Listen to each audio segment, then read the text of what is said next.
Ok, hello, xin chào tất cả các bạn, chào mừng các bạn đến với channel của mình. Và mình chính là... ai đây? Mình chính là nhóc quỷ đây. Thì ok là hôm nay là mình sẽ chơi một cái màn gọi như là một cái màn đấu tử chiến nha các bạn.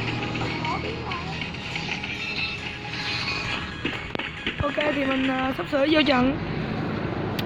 Thì cái trận này của mình là nó có 3 người, một nhóm 3 người với lại là một người lạ ghép ngẫu nhiên nha các bạn. Ok thì mình sẽ mua một cái cây M500 nha. Ok.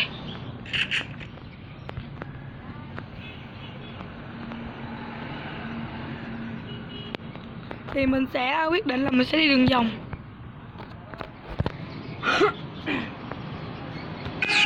Đây mình sẽ đi đường bên đây. Mình sẽ chơi 2 trận thứ 9 nha các bạn. Nó ở bên kia, nó ở bên kia. Chết chứ rồi.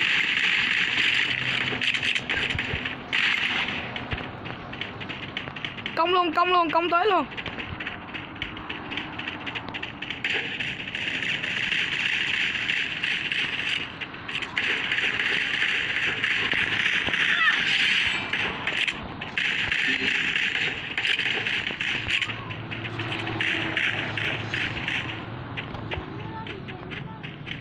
Cứu đồng đội đi, cứu đồng đội kìa.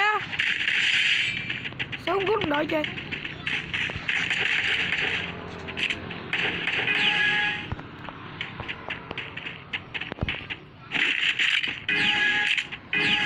Ok thì mình sẽ mua một cái cây shotgun nha các bạn. Đừng ai mua shotgun giống tôi nha.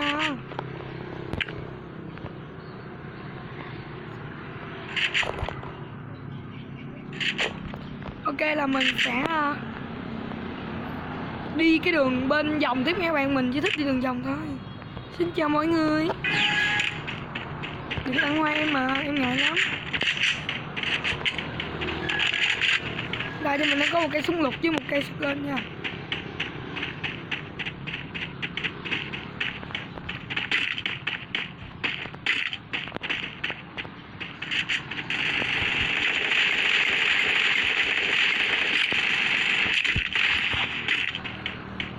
Mình sẽ đi công nè.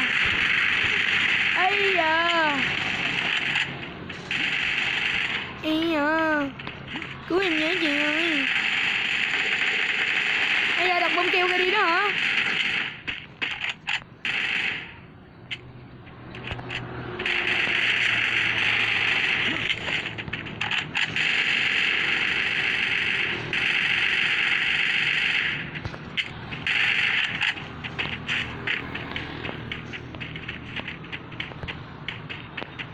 Không chịu đâu. Mọi người ai cũng đi hết đó, tất cả đi bỏ tôi hết rồi. Đợt này cây 390 dùm đi bạn.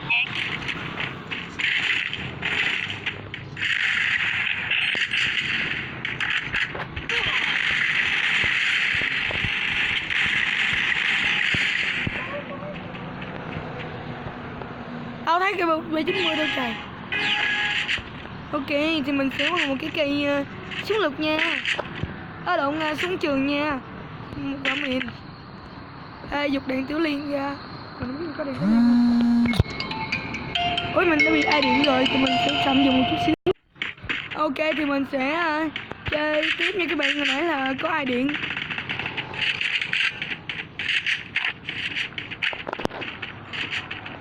Chắc chắn luôn là có đứa đứng ở trên đây.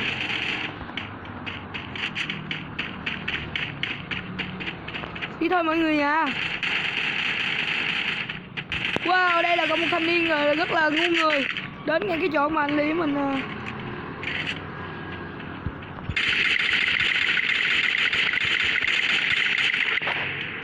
thanh niên bay không được nè các bạn.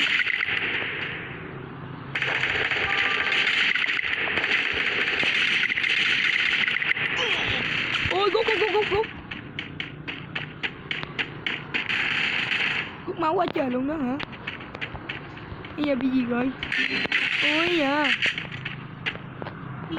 Lại một pha công nhà đối với anh nhóc quỷ mình đây. Mình là một pha công nhà nữa nha các bạn. Nãy giờ cứ mà phải hồi máu trước khi công nhà.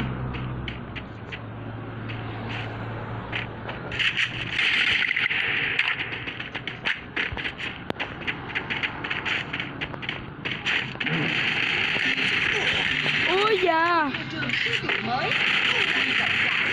Ai cứu anh này đi đó hả?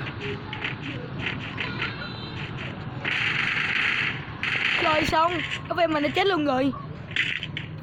Thật là cái tình. Ơi có một đứa nó giả mạo mình kìa các bạn. Dám giả mạo nhắc quỷ mày hả? Mày là ác quỷ hả? Ác quỷ rồi làm gì được cao? Thì ok là mình sẽ đi cái khu mình sẽ lên nóc nhà nha các bạn. Mình sẽ công từ nóc nhà này tới nóc nhà khác.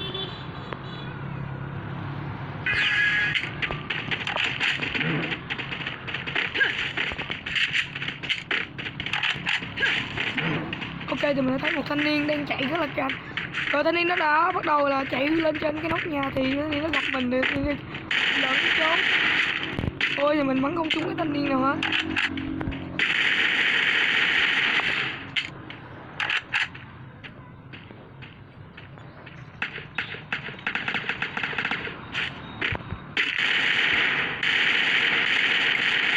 Ui trời ơi. FFV cáo rất là cực kỳ là nguy hiểm nha các bạn.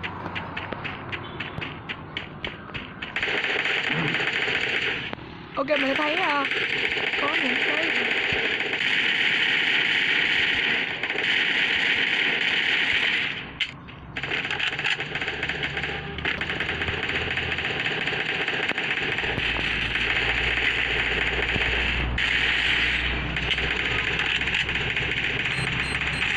ôi trời ơi. Ôi trời ơi cứu em với mấy anh chị ơi. Rồi thì mình mình vẫn chưa bị mất đồ nha các bạn. Mình sẽ mua một cái khẩu pha mát nha.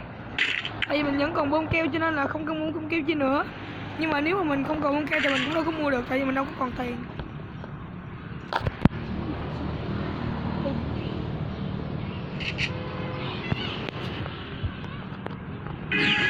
Bây giờ B90 nằm bên đây nè. Bây giờ cầm hai cây súng chi liên luôn đi đó hả?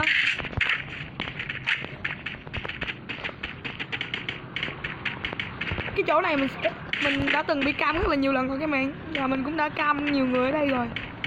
Cho nên là mình biết thế nào cũng phải có đứa ở đây. Nó sẽ cam cái đầu này.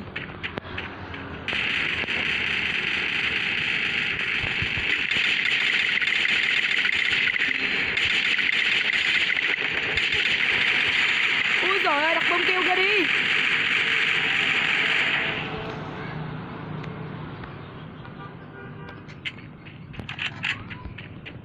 Anh chị rất là bắn rất là giỏi nha. Còn mình thì bắn rất là dở.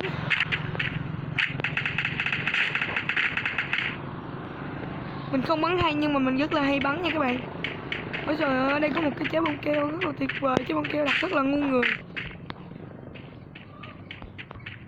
Mình sẽ công nha các bạn. Ôi hết hồn.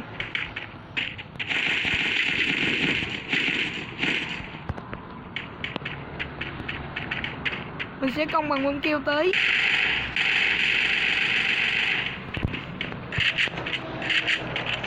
Mình sẽ vào cái nhà này. Nãy giờ cái nhà nó không có ai hết trơn nữa.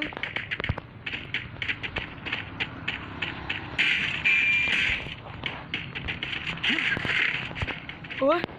Ui sao ở đây không có ai hết trơn hả?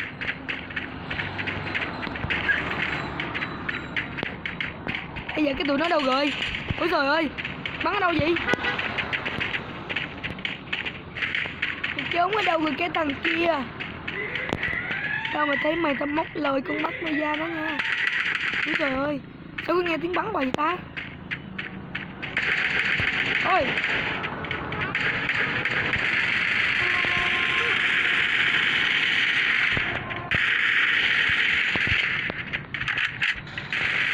Yeah.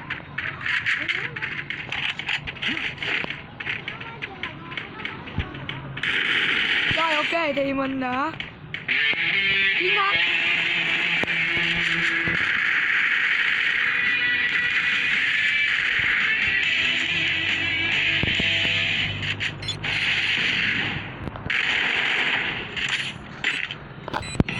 Ok là mình sẽ chơi tiếp một cái trận nữa nha các bạn. Mình sẽ chơi tiếp một cái trận tử chiến nữa nha. Giờ các bạn hãy đợi mình trong ít phút nha. Ok, hello lady. Chết mẹ rồi. Ây da. Ui, tôi đứng trên bảng hả? Tôi không có muốn đứng trên bảng đâu. May quá người ta biết tên đó chứ không biết mà.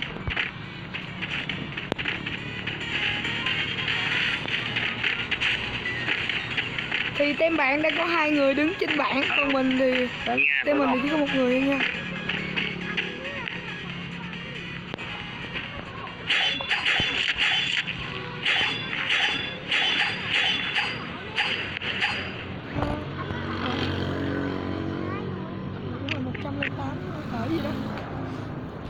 Thì mình sẽ vô đây mình bắn nha các bạn.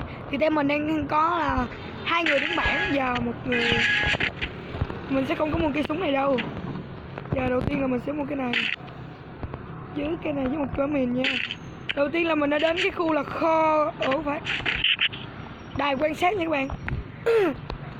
Ok, thì mình đã đến cái khu đài quan sát và mình sẽ chơi với cái anh này, với cái anh bên đây, với anh bên đây.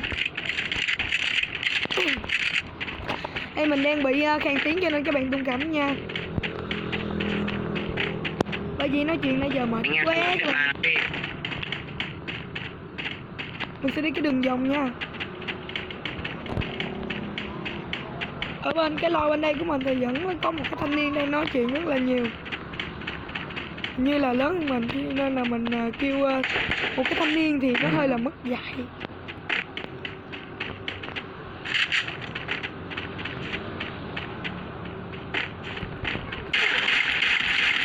Ôi trời ơi, súng lục không thể nào mà bắn cái súng nhắm lục được. Ê cứu đi. Ê cứu đi. Cứu đi để sư huynh nè.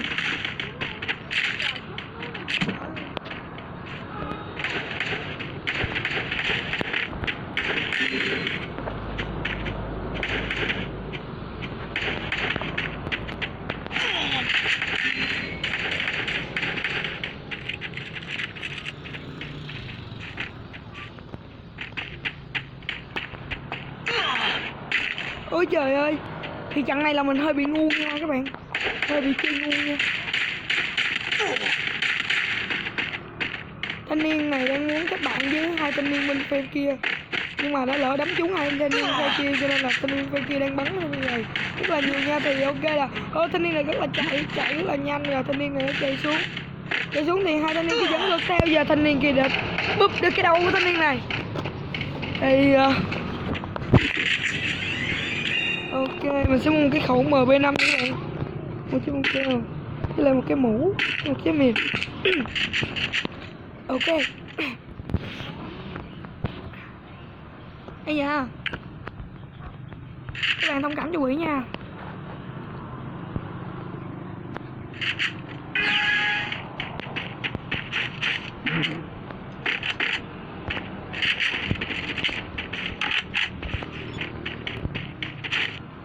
Lady chết mẹ rồi. Thanh niên bên kia kìa.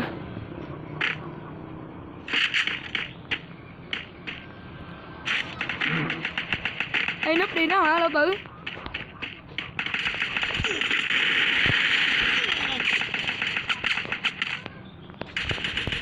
Ôi dạ, thanh niên ở đây rất là thông minh, cho nên là mình không có đỡ nổi. Như trận này mình hơi bị ngu các bạn. Bây giờ để mình coi lão tử coi. Lão tử bắn rất là gay nha, rất là gắt nha các bạn. Rồi lão tử bắn rất là gắt nha, mỗi lần bắn là 17 máu.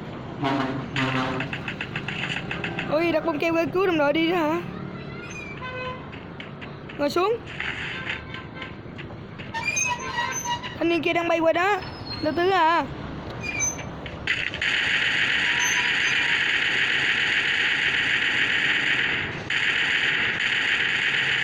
Rồi một cái nó gục ơi, ở ngoài sau lưng của mình đó. Rồi xong luôn. Cái bài này thật là ngu đó hả? Thì mình đã cộng được 2.000 điểm cho nên là mình sẽ mua một cái cây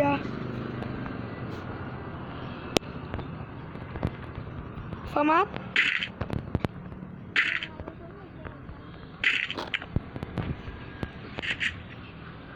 Ok, mình sẽ mua farm nha các bạn.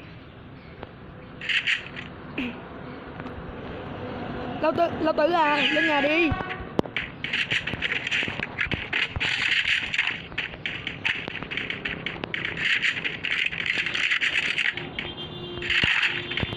Mình sẽ đi cái nhà bên đây nha các bạn. Rồi bên phía mình đã có một cái thanh niên.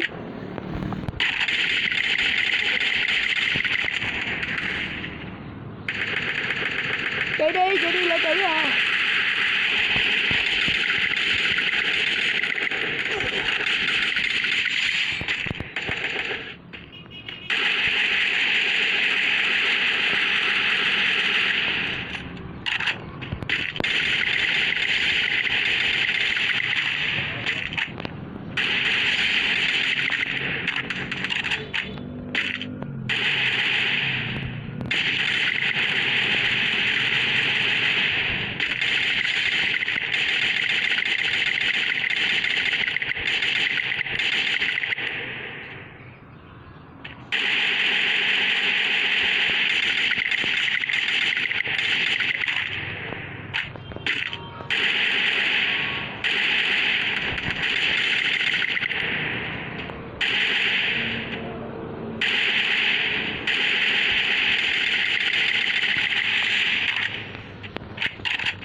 Thanh niên nó khá là trâu bò cho nên là tụi mình quyết định là sẽ công nha các bạn. Công chứ không có quẹo nha các bạn. Yeah. Có một. Tất cả đều nhờ lão tử nha các bạn. Tôm nước vậy ơi. Dạ. Đừng có ghét rồi. Thế thì Cha, trả 20.000 gói cũ luôn cha. mình sẽ mua 2 cái này. Thuốc bữa kia cha mua đó. Có nha. Ok thì mình sẽ đi thôi.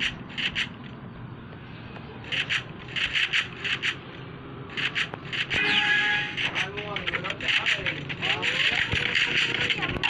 Cho xin mang này xuống trường đi. Ăn cơm đây. Dạ, cái con này luôn đi.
Lúc nãy mình thấy có một cái thằng nó chạy qua bên đây.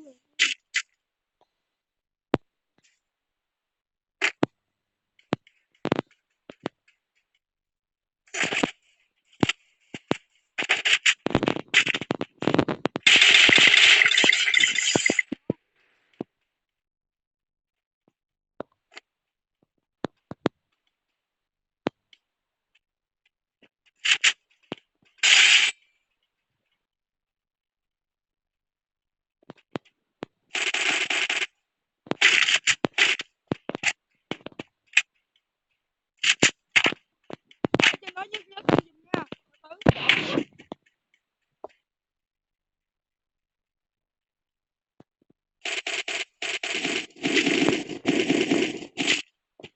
Đó là tuyệt vời.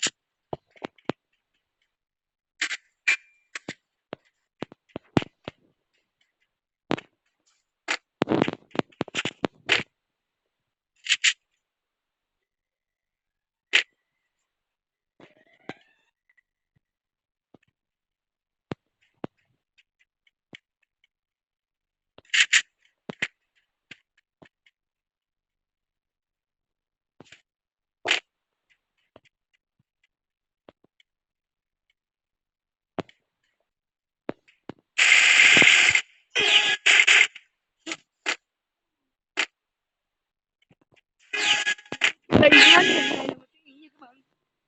Bây giờ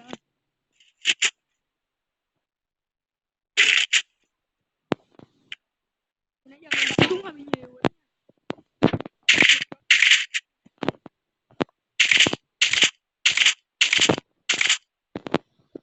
Em lấy đi.